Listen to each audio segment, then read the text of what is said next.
अमृतं तप्तजीवनं कविभिरीडितं कल्मषापहं श्रवणमङ्गलं श्रीमता ततं भुवि गृह्णन्ति ये भूरिदा जनाः. So we were discussing the conversation from the gospel which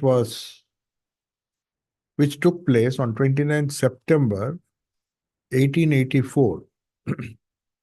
So this was the place was it was Navami Puja during Dasera or Durga Puja.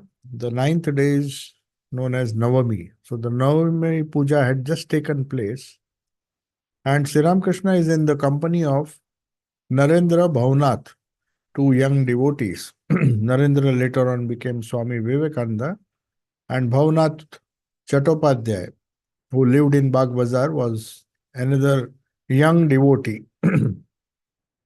And the present conversation ends with Samadhi of Sri Ramakrishna. Of course, in the Gospel, you will find many occasions when Sri Ramakrishna enters into this state. We discussed about it yesterday in our class on Vedanta and the science of human possibilities. When we were discussing the difference between deep sleep state and Samadhi, which appear to be similar, but they are totally different. We discussed yesterday when we alternate between waking states and the dream state, where it was very clearly mentioned by the various texts of the Upanishads that in the waking state, the physical body is fully active. The so-called sthula sharira or the gross body with the prana. Prana is always active because prana helps the body to perform its various functions. And it is also, we saw that prana is something which connects the gross body and the subtle body, the mind. So the impact mind has on prana and the impact body also has on the prana and vice versa. They are mutually dependent on each other.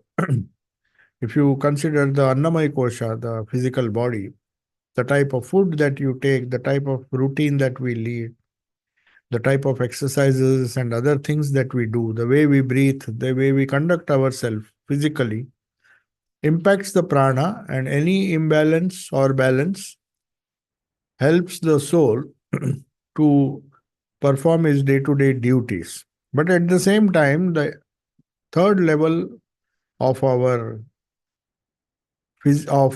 personality, which is known as Manomaya Kosha, we saw it has an impact on the prana and indirectly on the body as well.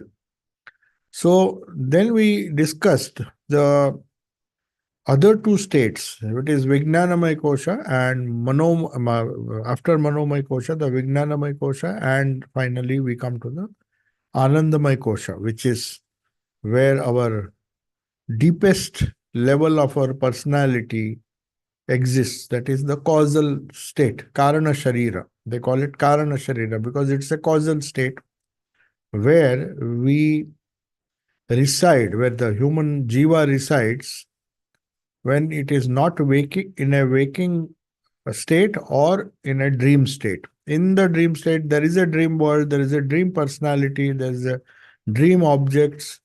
Everything is as it is in the waking state. The only difference being the objects are subtle, the thoughts are subtle. Whereas in the causal state of deep sleep, though the body performs its function, the minimal functions which are responsible for maintaining the body, they are as they were during your dream state, unless of course the prana is disturbed. When you have a nightmare or some disturbed dream, it may impact the prana. But in deep sleep state, the autonomous nervous system and the physical body continue to function as normal.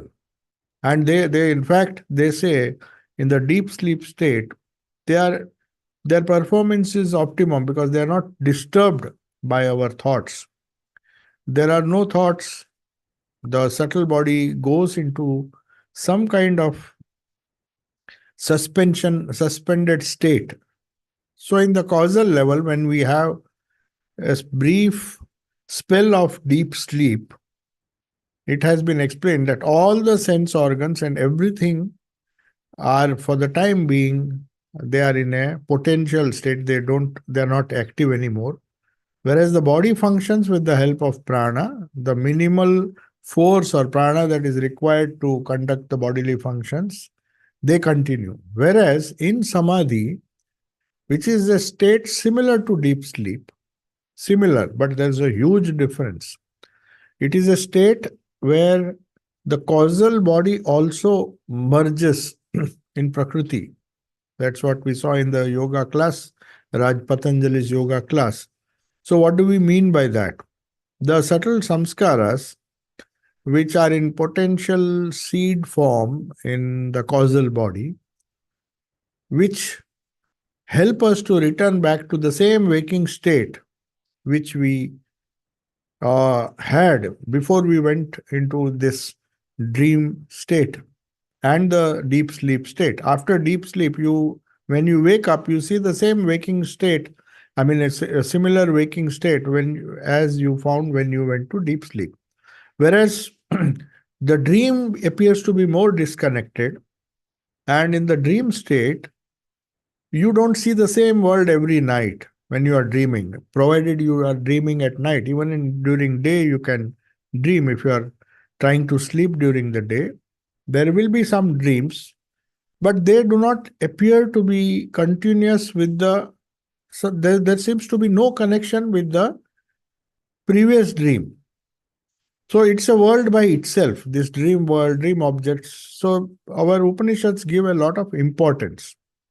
But the difference comes when we come to the Karana Sharira, which enables us to go into a state similar, mind you, it is not same, it is similar to Samadhi, but Samadhi is totally different because in deep sleep state, the Annamaya Kosha and Pranamaya Kosha are not suspended. They perform perfectly, in fact, because there's no disturbance. That's the only period when we get a good rest.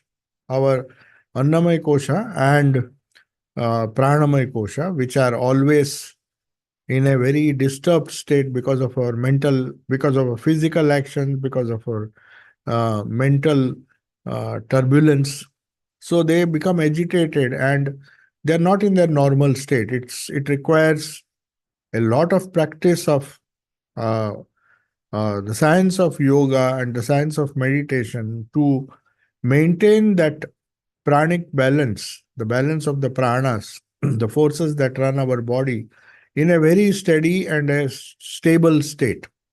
They are always very volatile, not only because of external circumstances, but because of our mind or manas, which is reactive in nature. So, whatever it sees, it reacts.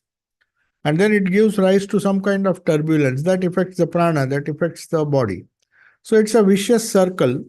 And it is only in deep sleep, which is absolutely essential, that the jiva gets some respite from the vagaries of the mind, from the disturbance or turbulence of the mind, which temporarily, mind you, goes back to its seed form, Karana Sharira. The very fact that the word Karana is used is the causal body, where the causes of our future thoughts, our future actions, our future karma, they are all lying as it is. It's like just switching off the computer, but still the data and all the possibilities are as they were before you switched off the computer. When you open the computer, all the inner impressions or the data that is stored again restores it to the same waking state. So also the body, this cycle continues. And as I told you yesterday, in the Upanishads, there's a wonderful description of a fish swimming in a river. It's a narrow river, very narrow river. Fish is large enough. It is so large that it goes and hits the left bank and right bank. It finds very difficult to swim in the river without touching either of the two banks.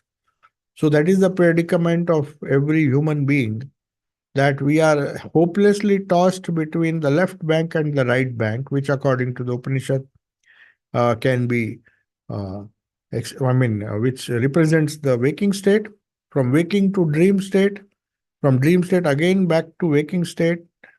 We oscillate throughout the day. And in between, there are periods when the fish doesn't touch either bank and swims in the center.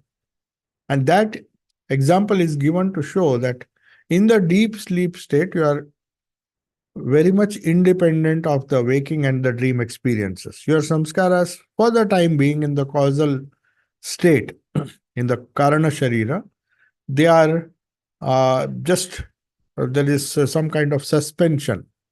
And it is also one more quality is been described in the Upanishads, that that deep sleep state is blissful, but full of ignorance. So it's a kind of blissful ignorance. You want deep sleep, and every human being at some point of time, when the waking state and the dream state, the turbulent, normally it is turbulent, that is why you get tired. And then the body says, now enough is enough, you just go into deep sleep. And it gives you not only joy, but unfortunately, it is the other quality of that deep sleep, or sushupti as it is known, is ignorance. You are full of joy, but still it is an ignorant joy. It's an ignorant bliss. Blissful ignorance, you may say. Though it is a poetic term, it's literally true. Because why we call it a blissful ignorance, Sri Ramakrishna will explain. Somebody asked him, what is the difference? So he says, Swami Vivekananda also explains it further in Rajoga. He says, the difference between sleep, deep sleep and samadhi is, after deep sleep, a fool comes back to the waking state as a fool. Whereas if somebody enters samadhi, which is similar to deep sleep state, he comes back an enlightened soul. He is totally transformed. So that is the difference. But for all external appearances, it is almost the same. The body and the Sukshma Sharira, the dream state, is suspended. But in Samadhi, what happens is, the main difference, there are two differences. One is, bliss is still there, higher level of bliss is there in Samadhi, much higher than deep sleep. But it's not out of ignorance. The ignorant person who goes into deep sleep comes back with the same ignorance. The ignorance is lost, and he's not only full of joys, but full of knowledge. And the other physical characteristic which we discussed yesterday, and which Mahendralal Sarkar testified, he literally he was a doctor, he knew that he has to test what is the condition in samadhi. In deep sleep, you can still feel the heartbeat. You can examine that patient even if he's in deep sleep, or that person, and still you will find all the parameters, blood pressure, everything can be measured. Whereas in samadhi, the prana and the physical body, except for one prana which is known as Udana Vayu, there are 5 pranas. Except for that, without which the person cannot come back alive. It's practically all other characteristics of a dead person are there. So the prana stops, the body stops, suspends. You cannot say stops, it's suspended, but even the functions of the Annamaya Kosha and Pranamaya Kosha, which were active in the Sushupti, in the deep sleep state, when one is resting in one's Karana Sharira, or one is identifying himself with the innermost Karana Sharira, he has some joy, but it is nothing compared to the joy of Samadhi. So to explain what is Samadhi, of course, Sri Ramakrishna does not explain. This is what this word means. So in that context, we'll begin this chapter 3 of this particular conversation, which took place on 29th September 1884. Sri Ramakrishna, as I said, was in the company of Narendra and Bhavnath. Bhavnath was one who used to go into spontaneous states of ecstasy on hearing some holy songs, holy bhajans, and other things, and other talk. And Sri Ramakrishna, when he went into Samadhi, we will often find it had a great impact on some of the disciples like Bhavnath. So Sri Ramakrishna loved him very much. He was a very spiritually sensitive soul, Bhavnath Chattopadhyay, and there was Narendra, who was far more greater than Bhavnath, but surprisingly, he never experienced these states of ecstasy. That is made clear when Narendra was just observing why is this Bhavnath getting, whenever Sri Ramakrishna goes into Samadhi or whenever he speaks something very elevating, uh, he goes into a different kind of experience, a different kind of joy, and I am just as I was before. I don't feel anything. So he was doubting whether he asked, in fact, he asked Sri Ramakrishna that why don't I get these experiences myself? And here is Bhavnath. No doubt he was his contemporary, but he used to get it, others used to get it. And Swami Vivekananda was a bit confused because he had some high, wonderful experiences before, but it was not as frequent as Bhavnath. So one day, when he asks, when he sees most of the other disciples very close, like Rakhal, Brahmananda, and others, he asked, why do I not get these experiences myself?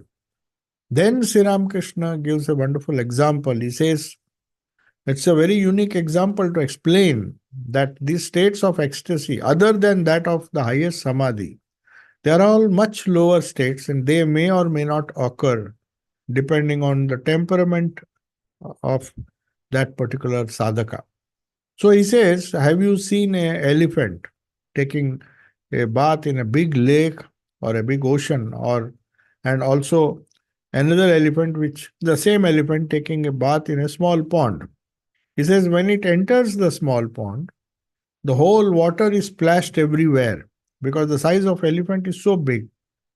Whereas if it enters a very huge deep lake or a ocean, there's hardly any effect on the whole lake. It doesn't cause any, the waves are not there, the water is not disturbed so much.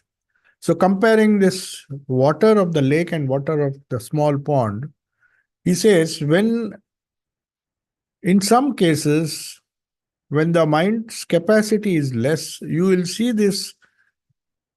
He doesn't mean that it's only a weak mind which who will get this ecstasy and other experiences. What he said was, if the mind is weak and somehow he stumbles upon these spiritual experiences, he will have visions, he will have ecstasy, he will have these experiences, and he will be full of joy, he may even dance for joy. We'll see here how different people reacted. M noted down everything. M was one of those who did not again have these experiences.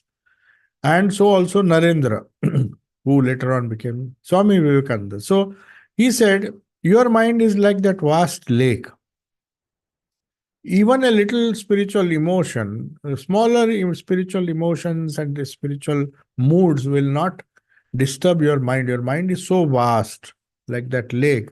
No matter how many elephants enter that, it's not going to create a big turbulence. Whereas in Bhavnath's case, though he exhibited those characteristics, he still wanted to imply that Adhar, they call your capacity is much more.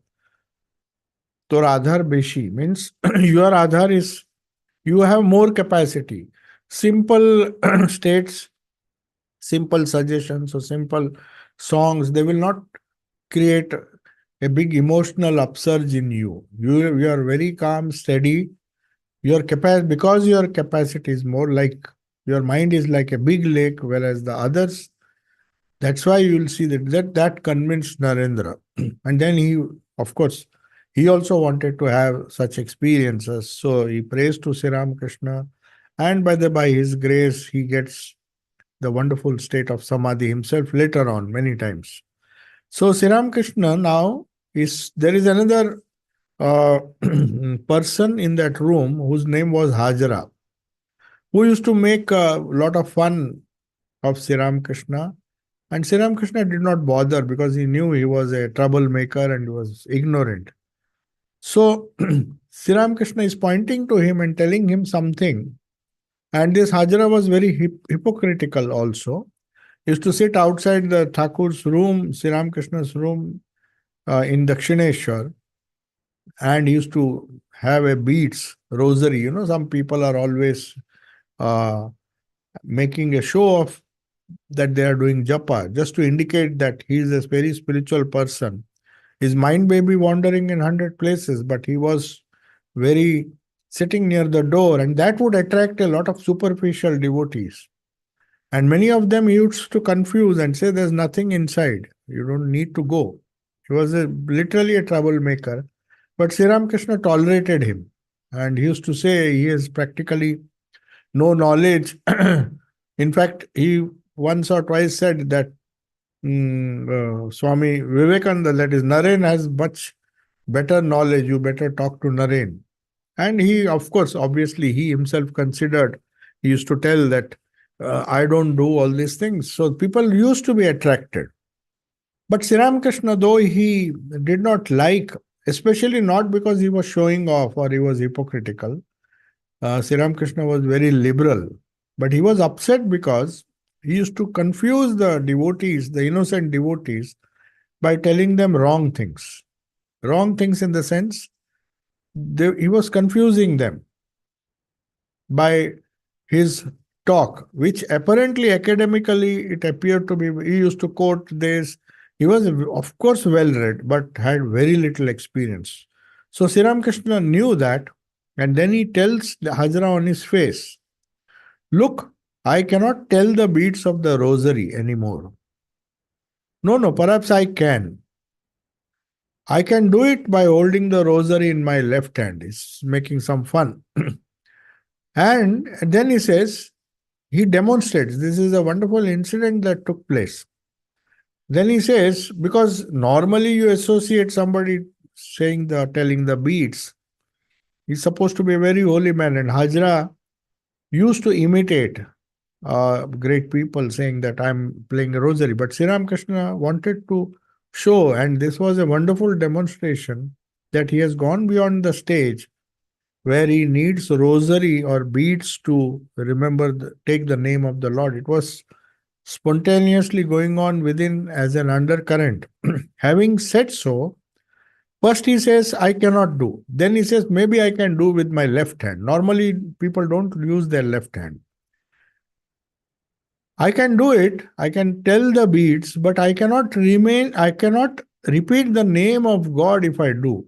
That means he finds even the beads to be an obstacle. He is so spontaneous. Having said so, he even tried to repeat the name. Thakur tries to repeat the name on the rosary, but as soon as he starts, he passes into samadhi.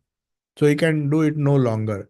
Even the remembrance or even telling the beads for a few beads, he becomes so focused, so concentrated, and the repetition of the name is so intense. Even if he has hardly repeated it a few times, he goes into samadhi. Thakur remains in samadhi for a long time, still holding the rosary, but he's not moving it now because he's in a suspended state. Now, these were all recorded by M. The devotees watch him speechless with wonder. Hajra remains seated and also watches him wonderstruck. Obviously, Hajra could not, though he could pretend that he's a holy person, he could not induce these states of samadhi in himself. He knew that. He knew his weakness. But he also is wonderstruck seeing this. And then he says, Thakur gains external consciousness after a very long time. He exclaims, I am hungry. He often says this to bring his mind to the normal plane. Very often, Sri Ramakrishna used to say that before I do any spiritual practice, I keep a small desire in the mind, like I have to eat. Even a small piece of sandesh I will eat. With some such desire, he used to start his spiritual practices, and when he went into deep samadhi, only because of that desire, he would again come down to a normal plane. Otherwise, he would never come back, as he said. So, M immediately goes out to bring something for him to eat. But Thakur says, no, that was just a suggestion. Of course, he said, I will eat it. I will first go to the Kali temple, then come and have this prasad. So now this Navami Puja day, he is doing puja. Sri Ramakrishna goes south from his room. To the south is the Kali temple via the brick courtyard. That's another thing which M has observed in Sri Ramakrishna's life. He says he was so precise and so focused on whatever task he did. That's one idea of mindfulness, which has become very popular there, where you are just, suppose in the waking state especially, you can't be in a mindful or fully aware state in dream because you have no control over your will, the Sankalpa Shakti as it is known in Sanskrit. Whereas one of the reasons why waking state sadhana is possible only in waking state is that we can use our will for making progress. So this will or sankalpa, that's why we don't give much importance to our dream states, because there's no will involved. Somebody was asking a question today morning whether the dream experiences will cause further karma. According to the karma theory, whatever causes are there, there will be effect. The answer is, at least according to Vedanta, that the dream experiences do not have that kind of capacity to create further karma or to destroy the previous karma. It is a state where the will is suspended. You don't use your will to live in the dream state. Your will is suspended. That's why the dream comes in a very random way. Whatever you do not wish to think, it may come, or whatever you do not wish, or you wish, it may come or may not come. So many things which happen in the waking state do not happen. The rules are totally changed in the dream state. So what happens is this will, this Sankalpa Shakti, here you see, Sri Ramakrishna, when he started walking, suddenly a Sankalpa comes. This is the difference between us and these people with who have experienced Samadhi and higher states. Their will is so focused that if he says, I'm going to have this, M has observed several times. It is not there in this particular incident, but he says, no, I'll go to the Kali temple. And when he decided, that means he has taken a sankalp in the mind. Their minds are so focused that he would simply march. So M says, I have seen how he used to walk. He would just go take the shortest distance, go straight to the Kali temple, no matter how many people come on the way. He would just ignore them. Many of them might have even felt insulted that we are walking and he's looking at us, but he's not even bothering to acknowledge our presence. He's just going straight. So M once made a deep study of how he behaves, how he walks, how he talks. Everything was so perfect that he says once Sri Ramakrishna made a sankalpa, he would start walking and nothing would stop him. He would not stop even if somebody stood there and asked questions. He would say, let me first finish the darshan of Makali, then my sankalpa is over. Now I'll sit and talk with you. So he goes there because that was his routine. He goes to the Kali temple, but first he used to, that was his, because first on the right you will find, as soon as you leave the Dakshineshwar room of Sri Ramakrishna, on the right there are 12 Shiva temples. And when you go towards the Kali temple, on the left there is the Radhakanta temple, Krishna temple, where the first photograph, the sitting pose, Thakur's pose was photographed. He was photographed there on that floor. You can see the floor also in that picture, in the meditation pose of Sri Ramakrishna. So after that, he just passes, does pranam on both sides, and goes straight to the Kali temple and offers his obeisance. Reaching the Kali temple, he salutes the mother, he takes a seat, offers flowers at her lotus feet. He also offers flowers to his own head. While leaving, he says to Bhavanath, who accompanied him, take these articles with you. The green coconut that is full of water, green coconut offered to the mother, and also the holy Charnamrita. You take that. Thakur then returns because he was very particular. Whenever he did some offering, he would take away a little offering, not for himself, but for the devotees who is to come. Many times, even Swami Yogananda, his disciple, once, this is a very interesting incident. Sri Ramakrishna, as you all know, used to eat very less, even especially during his last days. He had a very bad stomach during his sadhana period, after which he lost all his power of digestion. He suffered from several diseases, so he would eat hardly anything. And that was enough for him. But here, every day, Yogananda, when he started coming for the first time, he saw the first thing Sri Ramakrishna would ask is, has the pujari, the priest, because he was no longer doing puja in the main temple, he said, has the priest left the prasad here? Prasad would be normally fruit, sweets, and one whole plate. They would come and keep it in Sri Ramakrishna's room. So naturally, as every human being will do, even though he was coming very regularly to Sri Ramakrishna, he doubted what kind of person he is. Instead of holy talk, he's just asking, he's so restless. And Thakur, when some sankalpa came to his mind, he would be restless till it is done. So he would say, why, once or twice they would casually say, no, no, it will come, let us wait. He said, no, no, no, you go and get that prasad. So in the beginning, Yogananda was put off. Yogen, who had not become Yogananda at that time, he was Yogen Raichaudhary.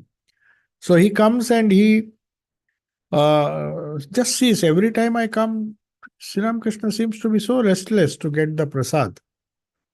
Later on, he saw that he never took anything. Maybe he took a small piece, but it was meant for. And once Thakur even read his mind. Thakur read his mind, and the explanation he gave, he was so much ashamed that how could I even doubt a person like Sri Ramakrishna? Thinking that after all, like he even thought, Yogananda says that in his mind the thought came that after all he belongs to the Pujari class.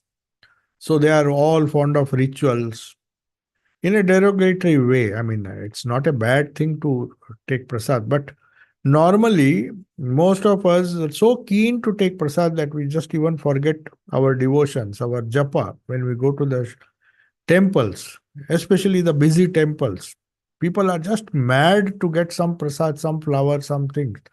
So he said, after all those samskaras of a priest, this was what Yogananda himself writes. I just, for a moment, that thought came that the old samskaras of a typical Brahmin are still, he may be a great person now, but that old samskara.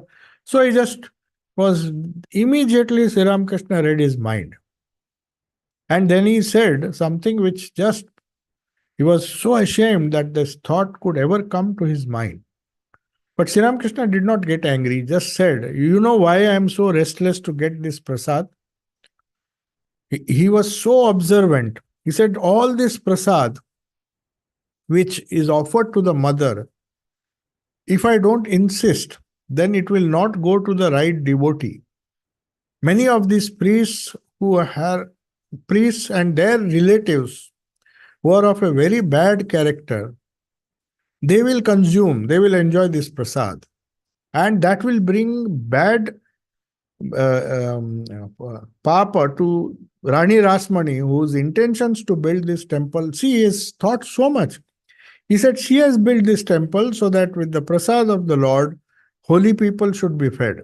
So I at least insist on my share. At least some of the food, if it goes to some holy people who come, because If a person was not interested in spirituality, he would go to the Kali temple, do darshan, offer, and go away. He would not even bother to come to Sri Ramakrishna's room. Though those who are really interested, those who had some spiritual stuff in them would come.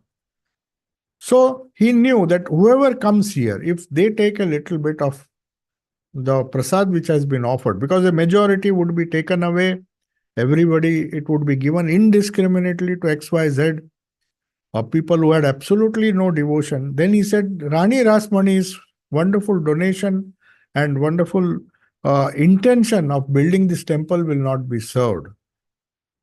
That's why I keep a little, so that a little of that prasad goes to the rightful people, people like Naren Bhavnath. He in fact mentioned this to Yogananda. He said, all wonderful spiritual people come here. And if they partake a little bit of that prasad, if I don't fight for that prasad, the prasad will not come here. It will be simply distributed among undeserving people, and that will bring disrepute to the holy intentions of Rani Rasmani, who was a very noble lady. So taking that into consideration, he explains his action. Then Yogananda said, after that, I never doubted. I felt so ashamed that my mind was capable of thinking such a trivial thing about Thakur, whereas this intention never occurred to me. So he was very much ashamed of his fault-finding nature, that he understood. And Sri Ramakrishna could obviously read the mind, as he would see the objects in a cupboard. He would read. That's why he could explain. He knew that this disciple of mine has to be corrected. So many times, if it was a casual devotee, or if he was a casual visitor, Thakur would not have bothered to explain to him. Said, because anyway, it is not going to make any difference. They would not even understand. But because he was on the spiritual path, he knew it is harmful for that Yogananda to doubt. Though he was not angry at all, he was very happy that he's questioning. But he gives that explanation and answers in such a way, explains the action. So every action which Sri Ramakrishna did, you'll read, if you read Master Mahashay's 16 volumes, there are many incidents where in the gospel he could not discuss all these things in detail. There are many questions which many of the devotees asked him, and that has been recorded in the, you may say, sequel to the gospel in 16 volumes, Sri Ma Darshan, that is the 16-volume Bengali work, which I think is in 11 volumes in English. So there he occasionally will explain certain things which are not in the gospel. It is there, the incident is there in the gospel, but further explanation he gives there. So then he goes to the temple, and as I said, he brings prasad, dab and all those things, and the holy Charnamrita. Thakur then returns to his room with M and Bhavnath. As soon as he reaches the room, he offers his salutations to Hajra. Hajra was confused because all the time he was criticizing, and here is a person who is trying to offer his obeisance. What are you doing, sir? Though he knew, he used to boast that he was far superior. When it came to actual, he was startled. How could Sri Ramakrishna offer pranams to an insignificant person like me? Hajra cries out as he rises. He asks, what is this? Sri Ramakrishna says, is there something wrong? Hajra often argues. Now M is trying to explain why Thakur did this. Hajra often argues with Thakur. He many times used to come and tell him that the Lord exists in everybody, and that everybody, that is one of the things which he confused the devotees with. He said, you don't have to come here. Go home as many children as possible. Enjoy your life, because God is everywhere, even in the children, even everywhere. So he used to confuse people with such advice. And he said, everybody can attain Brahma Jnana. Just go home. By the practice of spiritual discipline, you don't have to come here. Just to deter them from coming to Thakur. Thakur knew all these things. That's why he's just trying to tell Hajra, you only said that God is everywhere. So if you are, uh, even if you are an evil person, I just pay obeisance to you. There were 2 points that he wants to convey. That at that state, this is true only for a person who has reached samadhi, that he can see uh, the Lord everywhere, all pervading Lord. But for others, for people who have not realized that have not attained to Brahmagyan, he used to warn them of Mahut Narayana, of the tiger Narayana. He said, God is in everyone. But for that reason, you don't go and embrace a tiger. Because you are still have that survival instinct. You want to live. It's a different for a Brahmagyan. He can offer obeisance to Hajara or any evil person. That's why he tolerated him. So Sri Ramakrishna now says, is it something wrong? And the M immediately understood the intention of Sri Ramakrishna. That's why he says, Hajara is always used to tell everyone that preach about Advaita without himself experiencing anything. He used to tell you, Advaita says Brahmagyan can be attained by everyone, and you practice spiritual disciplines, no devotion is required, no obeisance to this holy man who is anyway not holy. He used to tell, often used to tell, you don't need to come here. So, in the meantime, after this incident, the bells for Aarti and food offering to the deities have rung. All the Brahmins, Vaishnavas, and other people go towards the guest house where the mother's prasad and that of Radhakanta will be given. The devotees will also partake of the mother's prasad.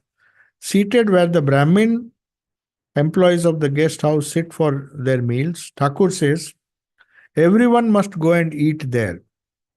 Though he had brought some food, maybe it was reserved for someone, very little prasad, charnamrut and that. But he said, all of you go there. I will not offer anything to you to eat here. What do you say? And he especially pointing to Narendra. Narendra in those days was still, this is early 89. So, not 89, 18, yeah. It's, which year is this? 1884. So it is just 2 years before his Mahasamadhi. So he knew that Narendra was still allergic to this idea of prasad. You see, he used to make fun because Brahmo Samaj, he was initially, in a young age, was attracted by the philosophy of Brahmo Samaj, which made fun of all the rituals, ritualistic puja, prasad, the various ideas.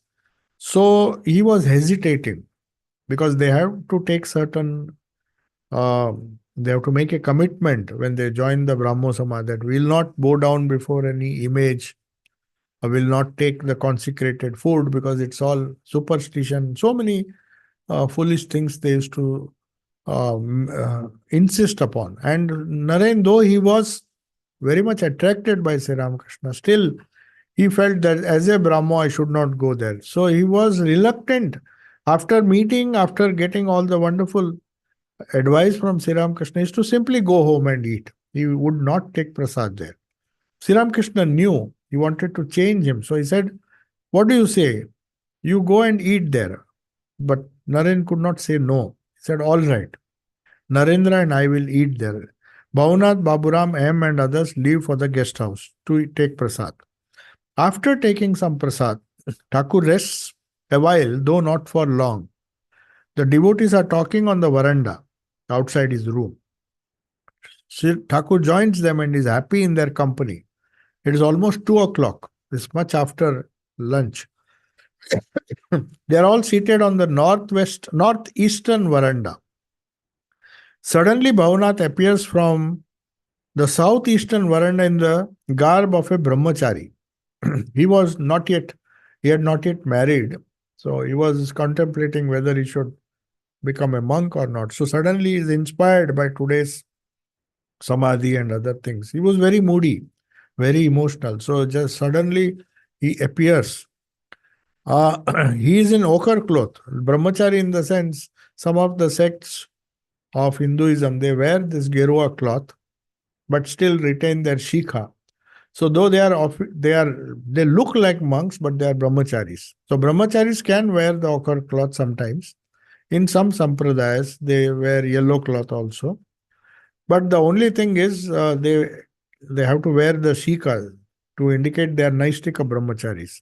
So he has a kamandalu also in his hand and is smiling. Thakur and all the devotees laugh, seeing that, oh, for some time at least he has got that vairagya he wants to become. Sri Ramakrishna smiles. He doesn't criticize him. He says this shows the state of his mind. Now he is in that state of mind that he just doesn't want to enter the world, so he has worn this dress. That is why he is dressed this way. Narendra still jokes because Narendra they did not like. He was a very straightforward person. He would not uh, like this kind of show off. Though it was not out of show, Sri Ramakrishna was kind and considerate. He said his state of mind is such that he has spontaneously worn this dress. Narendra says, oh no, he is in the garb of a brahmachari. I would like to put on the garb of a Vamachari, a practitioner of tantric rituals. Means he was just joking, trying to make fun. He said, well, what is the difference? He is wearing the dress of a brahmachari, doesn't make him a brahmachari. I might as well wear the signs. In those days, Vamacharis or tantrics had a very bad name. They brought a bad name. Vamachari means the left-handed way. Though Sri Ramakrishna did not criticize them, Swami Vivekananda did not like, because there's a great danger in that form of Tantra. But the Tantra which considered God as the mother, not in any other aspect, was considered to be very pure by Sri Ramakrishna. So it's not that he hated Tantras, but the Vamachara, which is known as the left-handed way, means it's not the right way. It's meant for people who have intense desires and intense desire for sense enjoyment. For them, there was a path. And Sri Ramakrishna, in fact, told Narendra, see, we do not know, there may be a back door, so don't criticize anyone. So that's why here he's saying, I might as well dress as a tantric, as a Vamachari. That means it hardly matters what dress you wear if your intention is. Then Hajra says, Hajra is very shrewd. At least he thought he was very shrewd. In Tantra or Vamachara, they have to have 5 ingredients. It's a very left-handed, definitely it is a left-handed way, not encouraged anywhere. But there were certain small sects who believed in this kind of sadhana. So there, in that practice, it will not go into the details. They call the Bhairavis. They have this 5 ingredients. One is wine, meat, fish, different postures, and women. These are the mystic circle of the Bhairavis. So it's a very dangerous sadhana where you have to practice sadhana with these 5 ingredients. Obviously, Sri Ramakrishna and Swami Vivekananda did not approve of this. It's a blot on Hinduism, this kind of Tantra or Vamachara. It's not Tantra. Tantra originally was meant to be, or even today, Tantra is meant to be worshipping God as the feminine power. Nothing wrong in that. That's why Swami Vivekananda once said, Sri Ramakrishna came to purify the whole sadhana of Tantras by emphasizing the aspect of God as mother. Is God as father is well known. Father in heaven. Nobody calls God as the mother. So he was the one who revived this idea of God as mother. So that is the real Tantra. That is the real significance of the tantric sadhana. That is to worship Shakti. God can be worshipped both as Shiva or Shakti or both. Sri Ramakrishna combined everything. He said you cannot say that a particular way is good. You can be Shiva, you can be Shakti. So all these things, Sri Ramakrishna, he says, does not comment on Vamachara. So there is a very beautiful experience when Vivekananda, whenever he got a chance, he used to criticize this Vamachara practice. So, but Sri Ramakrishna did not encourage this practice, but he just laughs it away. He refuses to criticize even this worst kind of spiritual practice because it was not in his nature to see anybody's faults. And then because that did not concern him. What the world does, what the world thinks, they were so insignificant for him because his primary concern was how I can stay connected with God and enjoy his presence. Everything else became secondary. People used to discuss many things.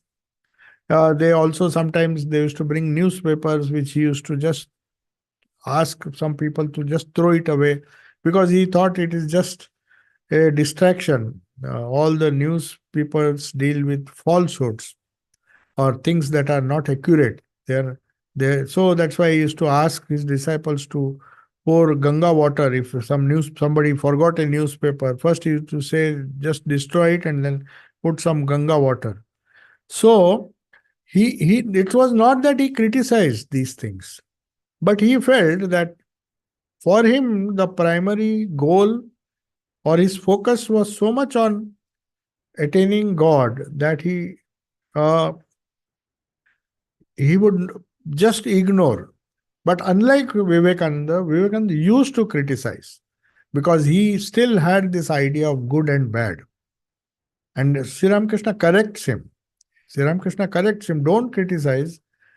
Be positive. That's one of the greatest teachings of Sri Ramakrishna, which Swami Vivekananda said. I am not fit to speak about my master because no word of condemnation ever escaped his lips.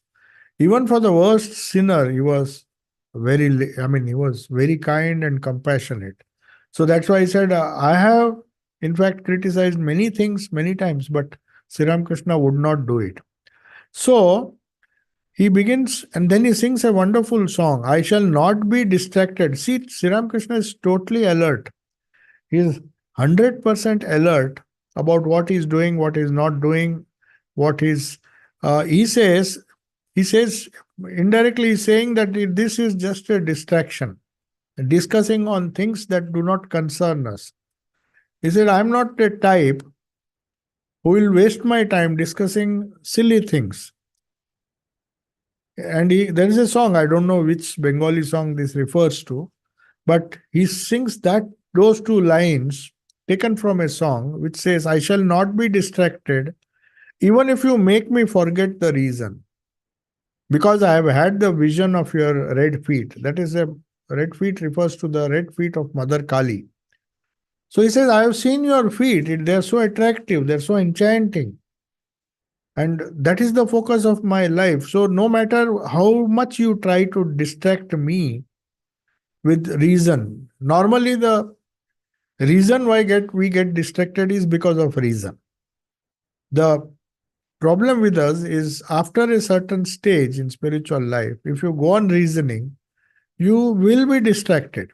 So he said, I shall not be distracted. He is challenging mother, or he is in fact emphasizing this fact. Oh, mother, you have shown me, I have had the vision of your, that conviction has come that God is so real that all other things, including rationalizing and finding out whether Vamachara is good or this is good, that method is good.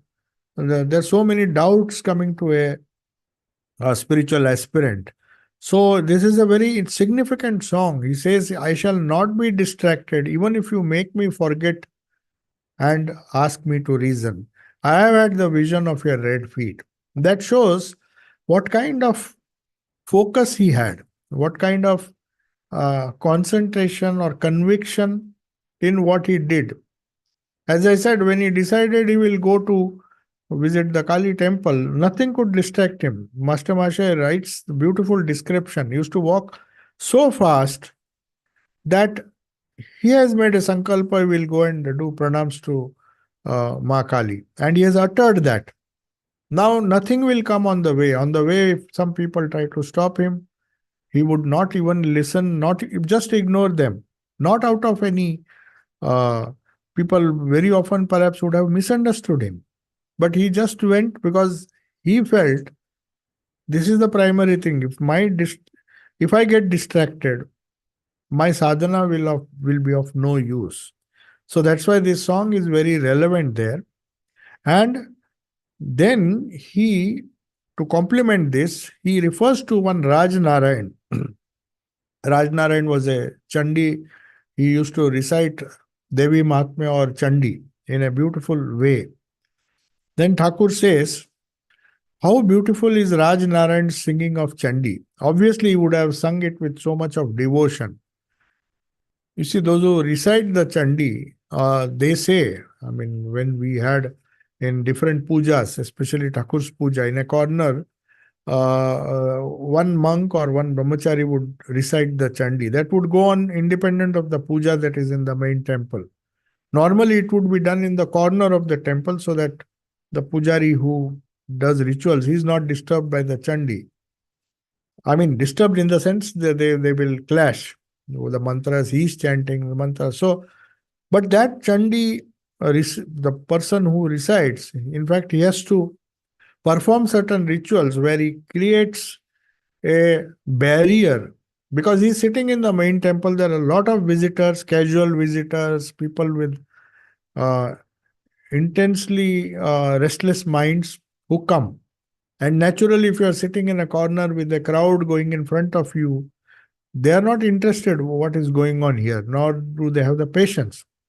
So he has to be very careful that they say while you recite the Chandi, he has to create a protective covering around him where he will not succumb to any kind of distraction because that can be harmful. That is the reason why Chandi is considered to be so sacred and so normally people should not casually chant it.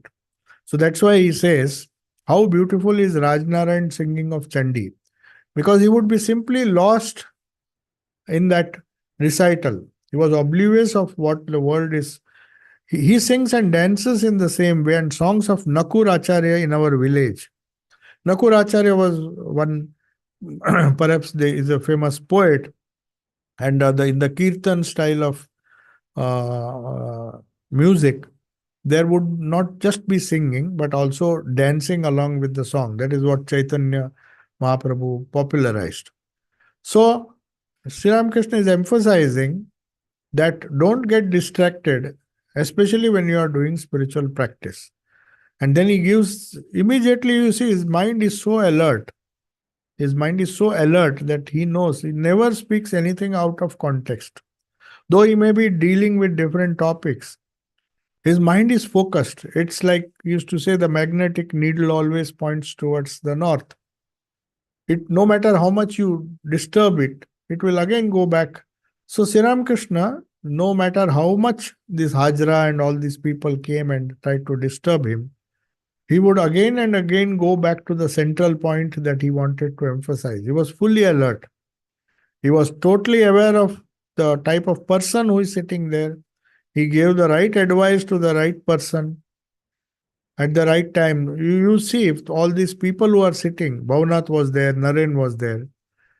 So it's very important when we read the gospel to find out the meticulous way in which M has recorded. M has taken so much pains to tell who is present. If we read it in collaboration with, or maybe in along with the great master, then we will come to know many of these personalities. Otherwise, they don't make any sense. Who is this Raj Narayan? Who is this Bhavanath? Who are the other people who are often found in the company of Sri Ramakrishna? For that, you need to go to the great master, which was written by Shardananda. And when you read, understand who are these personalities and why did Sri Ramakrishna give this particular, why did he sing this song? Because this distraction, why Sri Ramakrishna just ignores all the silly comments made by others.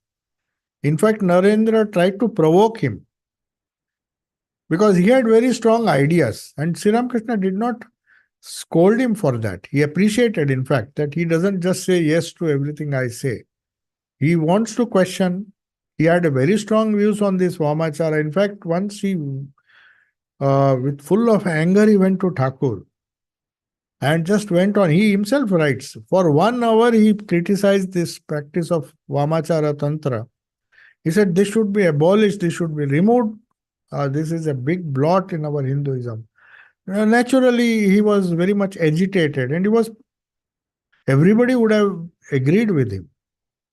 But Sri Ramakrishna was so liberal that he says, after that, he just smiled. And that impressed Swami Vivekananda so much. That is why he said, I am not fit to talk about Ramakrishna. Because even in that situation, he says, who knows, perhaps there is a back door. Others may go use the front door to enter. But there are people in those days, very, very big palaces, big houses. They had a back door for taking out the filth. No guest would enter from that door.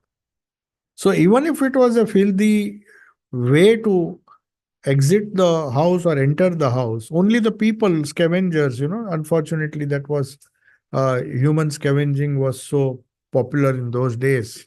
Popular in the sense people did not have employment, they had to remove this, and rich people could afford. And the scavengers were not permitted to enter through the main door. So if they have to remove the filth, they have to go back, use the back door.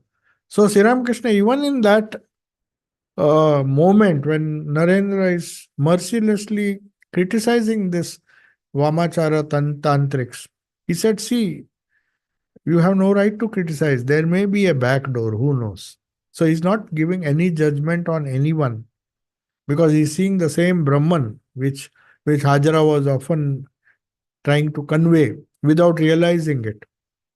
So then a sadhu has arrived at Panchavati now. It's the conversation is going on. He's a very hot-headed man. He uses foul language with anybody and everybody and hurls curses upon everyone. He comes in wearing wooden sandals. And he comes and demands, can I get fire here?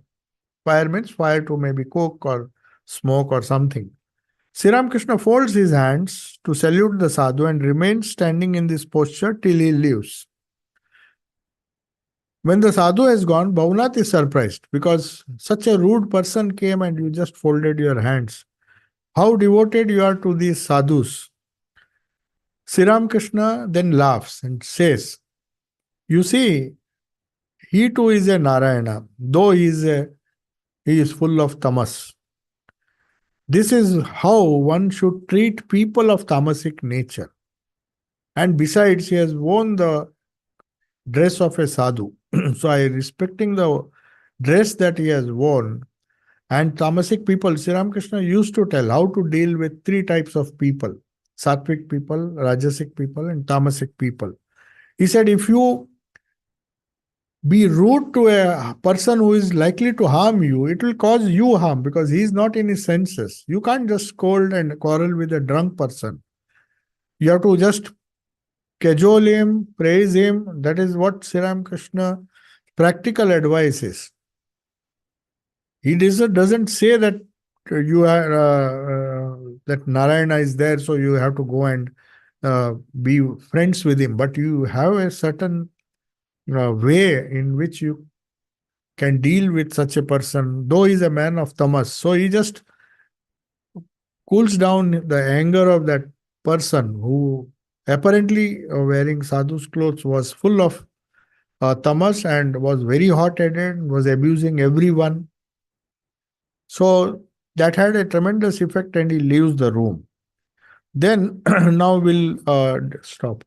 See if there are some questions you can ask. Is there any question there?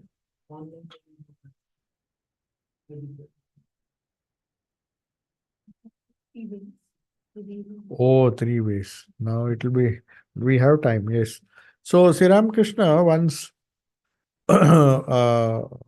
if you see, we discussed this in one of the earlier Kathamrita classes.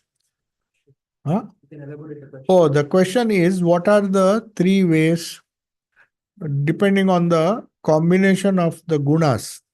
There is a Rajasic guna, there is a Sattvic person, There is a Rajasic person and there is a Tamasic person. You may say, broadly, we can say there are three types of people.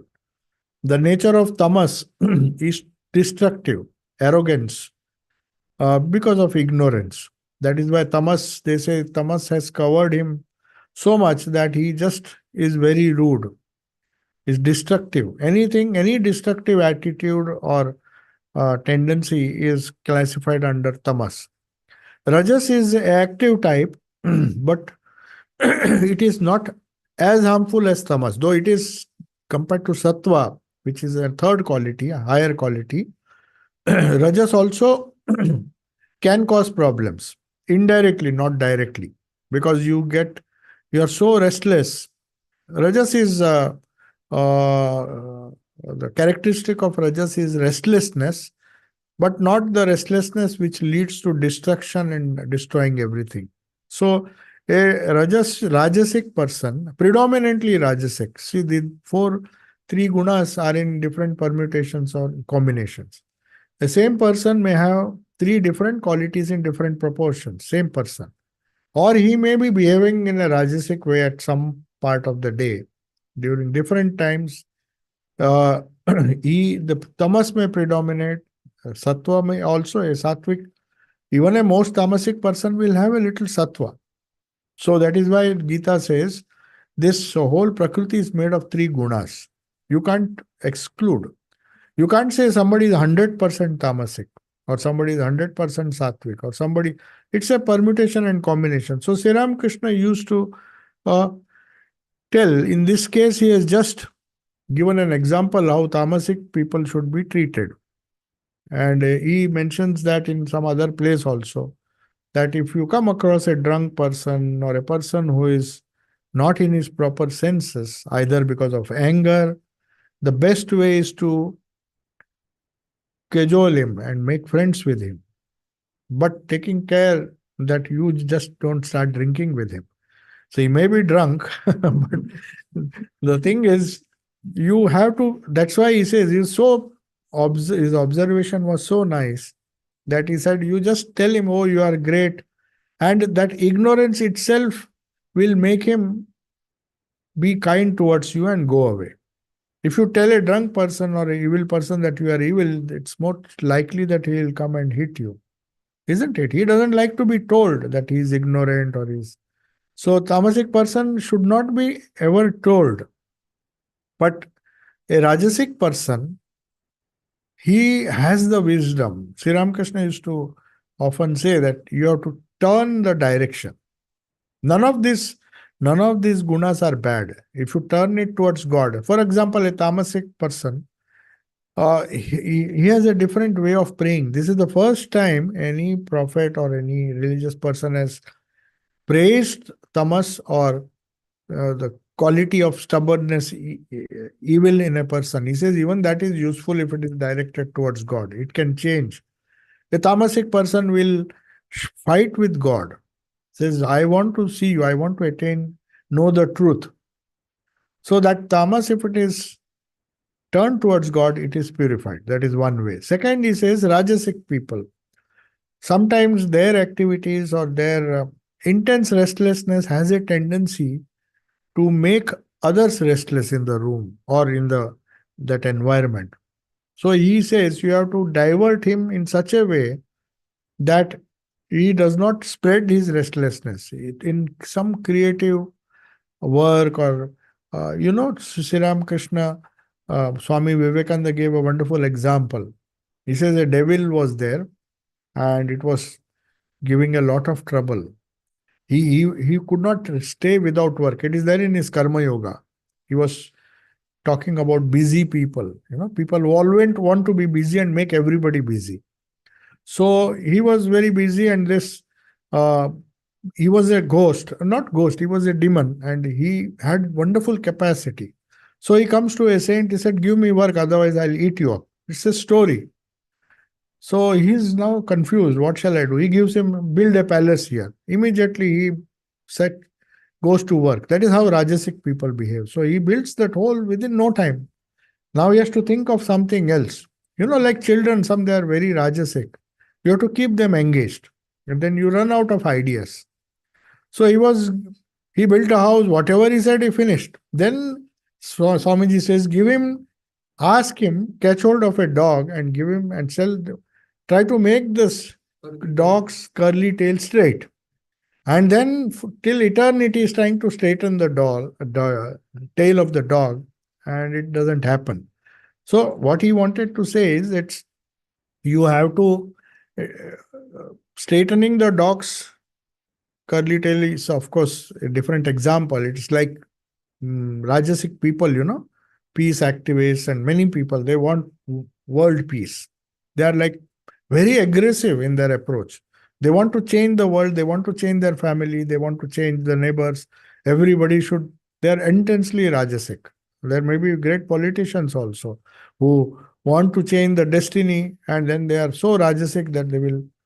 So for them, it is good. I mean, to deal with such people is to give them something which will keep them engaged. But a tamasic person, you can't keep him engaged. He is not in his right senses. You have to just use your humility and say, "By you are a great person," and then he thinks, "Oh, he is also a drunkard and my friend," and then he will leave you. Otherwise, your life will be in danger. So, like that. And Sattvic people, of course, are very easy to deal with because they don't create trouble. We'll conclude now. Om Shanti Shanti Shanti Harihi Om Tat Sat Sri Ramakrishna Arpanamastu.